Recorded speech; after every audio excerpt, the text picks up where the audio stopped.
So I've had a number of people make this claim that thorium molten salt reactors were not developed early on in the United States because they couldn't be used for making weapons. And I don't know what the decisions about making weapons were or were not, but in a sense, thorium is actually easier to make nuclear weapons out of if you're using a molten salt type reactor. And here's why.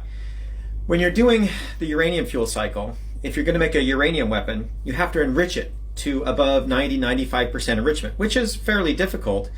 And it's the same technology that's used to make just regular commercial nuclear fuel. And so you just have to run it longer. And so the controls there are to prevent people from running it to the point where you can make a weapon out of it, or you get sufficiently highly enriched uranium that it becomes weapons grade. If you're still using that cycle to do a plutonium weapon, then you've got to reprocess the fuel. And the problem with that is that if the fuel's been burnt for a long time, like in a regular civil nuclear reactor, then you don't get weapons grade plutonium. The plutonium is normally going to be plutonium-239, which is what you want if you're going to make a weapon. But if you burn it in a reactor, it gets activated, absorbs multiple neutrons, and becomes plutonium-240, which is not fissile, and then plutonium-241, which is, and then plutonium-242, which is not. And so if you burn it for too long, the plutonium is reactor grade. It's not really very good for nuclear weapons. And what's different with the thorium fuel cycle is that when you activate the thorium, it activates into protactinium-233, and then decays down into uranium-233, which is fissile.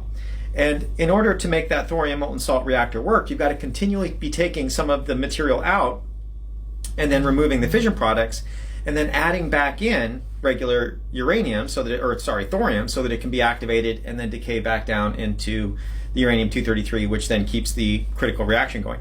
The issue is that when you do that, all you have to do is remove the uranium, and it's already in pure fissile material. Uranium-233 is not contaminated with other things, like highly enriched uranium is contaminated with uranium-238.